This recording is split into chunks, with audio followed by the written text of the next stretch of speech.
Terus menurut versi-versi yang kita dengar dari guru-guru, dari para kiai, rata-rata niku ndamel periode kiamat kubra, ini kiamat setelah kehancuran langit bumi. Niku wonten periode pertama. Ini ku trompetan pertama itu melahirkan guncangan, terus dados kiamat kubra. Terus kedua niku bahas. Ini ku sebagian kiai, sebagian ulama nafsiran yaumatar jufur rodifah, rojifah tasawuhan apa rodifah. Kulu bu yauma idin apa wajifah. Ini sami standar. Rata-rata ulama darani malaikat sing nyekel trompet utawi sing calon nyebut trompet malaikat Israfil. Karena kiamat itu sudah dekat, niku sampai ada yang mengatakan bahwa trompet malaikat Israfil itu sudah di mulut, jadi wis di mulut. Karena apa? Nyebut. Dan semua ayat Quran menunjukkan memang kalau kiamat sudah dekat. Semua redaksi Quran niku semua menjelaskan bahwa kiamat itu sangat dekat. Nah, jenengan tangklet dari diinformasikan dekat. Nggih. Ben sampean enggak salah paham nggih. Dari diinformasikan dekat itu mulai zaman Rasulullah sampai sekarang maupun 1428 Hijriah. Hampir 16 abad. Niku mawon ngangge tahun Hijriah. Tapi lalu dalam masa ribuan lebih kok belum juga datang. Nah ini pentingnya satu metode ilmiah. Rata-rata mufassir itu menafsirkan bahwa sesuatu yang pasti terjadi itu dekat. Nah, apapun jumlah waktu, ya, kepanjangnya waktu, kalau pasti terjadi itu pasti dekat. Makanya dalam kitab-kitab kalau diterangkan ala inna sa'ata qarib bahwa kiamat itu dekat, mesti rata-rata mufassir mengatakan fa inna kulla atin qaribun, karena setiap yang akan datang pasti dihukumi dekat. Kayak kita ini dengan kematian. Kematian kita mungkin ada yang sampai umur 70 tahun, 60 tahun. Tapi karena kita ini pasti mati, itu seakan-akan asal eling mau nih grogi tenan. Eling tok niku napa? Grogi. Karena kita yakin itu pasti terjadi gitu. Itu satu metode untuk menerangkan bahwa dekat itu karena mesti terjadi. Metode kedua niku berbanding dengan umur dunia. Umur dunia wingi kula maca teng Kompas, versi Kompas itu sekitar 3 miliar berapa dari bumi diciptakan sampai sekarang. Kalau versi ilmuwan itu sekitar 3 miliar berapa. Enggak tahu wong dinosaurus mawon sekian ratus juta. Artinya kalau betul dengan hitung-hitungan itu misalnya kiamat itu 1 miliar lagi ya dekat, karena berbanding dengan masa lalu yang pun lebih 3 miliar gitu kan. Nah, kalau setuju metode ketiga. Metode ketiga karena Allah itu abadi dan Allah itu azali. Itu melihat waktu itu ya kalamhil basari huwa aqrab. Itu udah ada artinya semua. Dan teori ini cara kula paling dekat secara ilmiah, apalagi sekarang secara sains, secara ilmiah. Misalnya ngeten.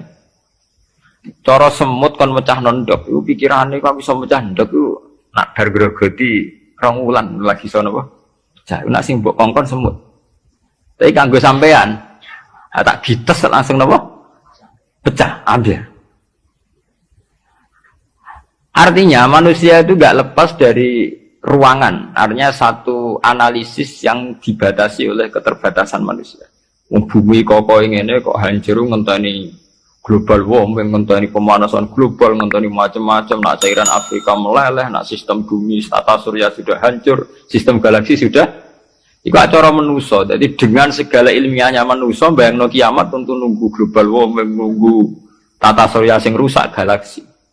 Padha cara semut kon mecah nondok. Iku kira-kira pikirane tak mulai ke pojok endi sing paling lemah, endi sing. Cara sampean mbok kites mulai kon diwe ya pecah. Ya padha. Kowe ngrubahno gedung sing nganggo beton, nganggo cor, nak manual ya tak palu kon ndi supaya rubah. Tapi nganggo bom atom, mbok dakok endi wae ya napa? Hancur. Ya. Artinya ketika yang ngendikan itu dekat atau mudah itu Allah, memang nggak ada masalah. Allah mau bilang kiamat itu dekat atau mudah ya memang inna dzalika 'ala Allahi yasir. Makanya Allah itu sering berkali-kali kalau cerita kiamat, cerita hal mukhal mesti ditutup inna dzalika 'ala Allahi yasir. Wa kana dzalika 'ala Allahi yasir. Itu mudah bagi Allah, itu mudah bagi Allah. Ya karena bagi Allah ya tidak mudah, bagi selain Allah tentu tidak mudah. Ya anak ngono kan pun klub kan ya memang enggak masalah kan. Allah cerita paret cek gampang urus-urusane pangeran kita ora usah melok meh. Pangeran ama tumokonge nek ngendikan la yusalu amma yafalu wa hum yusalu. Bentone manusa wae sering analisis pangeran mbek teorine manusa. Ya mesti ora sambung wong Allah iku azali dianalisis mbek sesuatu sing hadis sing sekarang, sing profan, sing rusak. Makanya para pencari Tuhan yang murni dengan rasional tentu tidak akan ketemu karena dia akan mengkiaskan barang-barang hadis untuk meneliti barang-barang azal. Ini wow, contoh paling gampang nih wow. Bahwa manusia itu cara berpikir itu pun mesti dibatasi dengan ruang dan waktu. Padahal pangeran, bukan butuh ruang, bukan butuh apa waktu. Ini aku mau nopo. Ya contoh termudah itu.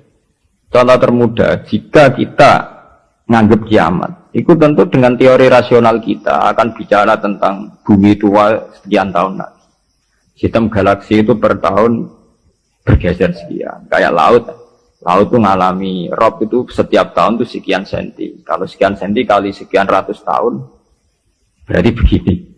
Pemanasan global ya gitu, kalau kena emisi karbon sekian tahun sekian, berarti sekian ratus tahun kemudian sudah begini kan bisa dihitung secara sains. Tapi itu kan hitung-hitungannya manusia. Tapi kan beberapa kali sejarah membuktikan itu keliru. Kelirunya ya karena kemungkinannya itu dua. Satu bahwa itu tidak diciptakan efek yang melawan. Nomor dua bahwa kejadiannya itu tidak mesti seperti itu. Ya contohnya. Ketika dulu wong nak nandur gabah nganti 8 bulan, nanti 6 bulan, terakhir 6 bulan. Itu orang mikir dihitung, dulu sering krisis pangan dihitung, nak wong jumlahnya tambah terus. Nah, terus gabah panennya 6 bulan iso kelamparan. Dalam penemuan ilmiah sing iso 3 bulan. Sehingga zaman manusia sithik sering telat beras, sampai wong mangan jagung bekatut. Saiki wong pirang-pirang ora tau telat napa? Beras. Padahal pakar-pakar pangan sempat grogi, jangan-jangan karena jumlah uang akeh telat apa? Beras. Masalah tempat ge ngoten. Wong jumlah akeh tanah ra tambah sampai do manggon. Tapi manusia lewat modernnya itu iso nggawe omah tingkat omah susun. Wong modern ana sing diwajah lah manggon memaras pemanggon. Artinya manusia dengan segala kekhawatiran terhadap fenomena alam yang mesti terjadi juga banyak manusia yang mengantisipasi itu lewat penemuan ilmiah juga. Itu ya rawan klop itu, rawan apa? Klop. Artinya semua teorinya manusia itu mau berbicara tentang sebab akibat dan itu bisa diantisipasi terus. Bisa diantisipasi terus. Ya, mulane istilah Quran nak ngenyak manusia niku walakin aktsarahum la ya'lamun ya'lamuna dhahiran minal hayatid dunya. Paling banter manusia itu mau ya alamun adzahiram nal hayatid dunya. Yang diketahui itu hanya kulitnya saja, lahirnya saja. Gampangannya dokter meriksa, saya kira lara pemah mereka mangane ra tertib. Ya kan secara profesional dia pakai standar objektif kalau makannya tidak tertib itu lahir mah. Sekarang ini namanya mah. Tapi bagi keluarga itu mungkin tertib piye? Tertib butuh ekonomi tertib, penghasilan tertib kan. Tentu itu nggak dianggap masalah mah, masalah ekonomi. Orang dianggap masalah mah, tapi dianggap masalah apa? Ekonomi. Dan nanti bagi yang lain, semua ahli saraf, ahli apa itu tidak murni dianggap masalah mah atau masalah telat makan, lebih ke psikologis. Bahwa saraf itu punya ketahanan sekian. Kalau secara psikologi tertekan, maka tingkat ketahanan pada penyakit hanya sekian. Jadi awal-awalnya karena pikiran saking sering kacau nih. Karena sering telat lah, nak kondisi sarafnya itu, kondisi psikologinya itu stabil, Itu tingkat imunitas, tingkat kekebalan terhadap penyakit juga sekian. Artinya tidak pati riskan, nggak pati rawan kena apa? Penyakit. Itu kan sudah 3 versi. Ya sama nanti kejadiannya kiamatnya begitu. Macam-macam. Nah, tapi yang jelas kata para ulama-ulama itu, terutama ulama-ulama yang ahli hakikat, kiamat itu apapun gambarannya yang digambarkan ulama itu hanya gambaran-gambaran betapa sesuatu yang kita hinggapi sekarang, kita singgahi sekarang itu fanin, akan rusak. Kullu man 'alaiha fani wa yabqa wajhu rabbika dzul jalali wal ikram, bahwa semuanya itu akan rusak musnah. Karena apa? Bagi yang nglakoni, sing nglakoni untuk hancur walang-walang ora usah ngenteni kiamat kubra. Kowe nek semua atek ning jero kuburan balungmu wis walang-walang, wis dadi pestane cacing dan sebagainya. Makanya ulama-ulama ngendikan, kowe ora usah bakas kiamat. Kiamat ku jek enak. Nggih to bunga-bunga wong akeh kancane napa? Akeh. Kiamat tem dhewe rak mati dhewean. Wong padha. Malah luwih ngeri kiamat pribadi. Nggih sami to nggih. Wong kena longsore tanah. Nak cara sing dahsyat iku kaya nak bumi rubuh utawa bumi hancur sawangane dahsyat. Tapi bagi sing lakoni sampe mawon. Sampeyan jajal lah tak pendem dhewean. Bae biasa-biasa ae cara sampean tetep bagi sing dipendem tetep ora biasa to. Tetep peristiwa besar. Sampean dipendem tiang. Cara sing mendem ya biasa ae, pancen wong duwe nyawa dipendem ya mati, tapi kanggo sing dipendem ya kejet-kejet tenan ya lara tenan. Artinya untuk menjadi kiamat itu udah harus nunggu kiamat kubro. Semua yang dialami oleh manusia, tragedi-tragedi itu tentu akan menjadi peristiwa besar, maha besar. Balik kayak kelaparan yang mlebu ning TV ngenteni busung luapar wong Irian Jaya, wong Afrika, wong macam-macam. Tapi kan di individu yang hari itu sedang lapar ya ngeri tenan lah diberitakno lah ya ngeri. Wong karena dia benar-benar ngalamin apa? Kelaparan. Nah, makanya ketika ulama-ulama ilmu hakikat itu lau asyraqa laka nurul yakin la ra'aital akhirata aqraba ilaika min antar tahila ilaiha. Andaikan kamu imannya benar, itu tentu melihat akhirat itu sekarang, tidak usah nunggu nanti. Lau asyraqa laka nurul yakin la ra'aital akhirata aqraba ilaika min antar tahila ilaiha. Andaikan kamu sudah sampai ainul yakin, hakul yakin, kamu melihat akhirat itu sekarang. Tidak usah nanti-nanti nunggu mati atau nunggu ono ba'at, nunggu swarga napa neraka. Kenapa? Ya itu tadi. Bagi orang yang khosyahnya tinggi, orang-orang yang pada kelas idza zikrullah wajilat, akhirat itu sekarang. Sampai nanti ya akhirat, besok ya akhirat lagi, hari ketiga ya akhirat lagi. Sampai kita mati ya akhirat lagi, sekarang pun akhirat lagi. Maksudnya gimana? Bahwa paling kita takuti saat mati adalah masuk surga sebagai simbol ridho Allah dan masuk neraka sebagai simbol suhtuh. Dan bagi orang yang sangat takwa, itu takut ya dimulai dari sekarang. Setiap detik kita takut jangan-jangan kita tidak dalam ridho Allah. Setiap detik kita takut jangan-jangan kita sedang dalam suhtuh. Nah, ketakutan-ketakutan ini tentu menjadi kita sudah benar-benar kayak di akhirat. Artinya untuk trauma tentang neraka, untuk menikmati surga itu ya dimulai benar-benar sekarang. Artinya ning swarga sing tak golek ya ridane Allah. Ning neraka sing tak wedeni ya suhtuh. Sekarang juga kita juga begitu. Sekarang juga kita sing paling wedi ya mbek suhtuh. Sing paling seneng ya mbek ridho.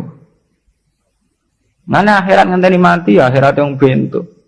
Ya akhirate kowe-kowe iku wedi pangeran ngenteni mati, nggo ning kuburan dhewean. Go ditangisi mudin ki saiki dhewean ning kuburan. Serana dulur ra ono sanak. Lah apa zaman ning donya akeh wong terus bahagia, ono dulur malah tukaran. Ono bojo malah ge. Saiki kowe lara ning kuburan dhewean ra ono anak, mana ono anak geger malah mbek anak. Lah mudin ya ilmiah. Apa? Mudin tidak menangi dhewe ndek ning lakoni rutin. Kan apa nak dewean terus lara kan betul mesti tuh. Ada kok anak bojo zaman ning dunia malah kadang anak bojo masalah tenan. Itu artinya apa? Itu tadi. Kiamat itu ada, ba'ats itu ada. Kita nanti mati, nanti kita dihisab. Tapi seorang mukmin sejati tentu tidak akan menunggu hisab itu datang nanti. Mulai sekarang itu takut hisab. Makanya sampai Rasulullah ngendikan hasibu anfusakum qabla an tuhasabu. Kowe ngitung awakmu yo saiki, ngrasa awakmu mbok evaluasi terus, mbok hisab terus. Ya Allah, hari ini saya melakukan amal baik berapa, amal jelek saya berapa. Qabla an tuhasabu, sebelum benar-benar hisab itu nanti nyata. Audit dari Tuhan nanti belum. Makanya Rasulullah itu nganggap kiamat itu biasa mawon, sesuatu yang kecil yang biasa. Mati oleh Rasulullah jaga biasa. Karena bagi orang yang takwa, tentu dalam hidup itu sendiri yang diperjuangkan. Gimana setiap detik, setiap hari ada evaluasi. Saya ini sedang dalam ridha Allah atau dalam suhtullah. Nah, orang yang sudah begini ini yang masuk innamal mu'minuna alladzina idza dzukirallahu wajilat. Nah, aku ya ora wajilatem bayangno. Waduh, ketemu Allah ning kiamat amalku elek tok sok ben piye. Lah apa saiki ora ketemu pangeran jen giendo. Ketemu pangeran ngenteni kiamat. Iku jenenge kalah innahum ar-rabbihim yawma idzil mahjubun. Njen bekicap uripe ubek napa? Jogeman utek ngene utek elek. Jogeman urip. Duh koyo apa menang ning akhirat gak suwangu, mau ketemu pangeran. Wedi ngono ora usah ngenteni sok.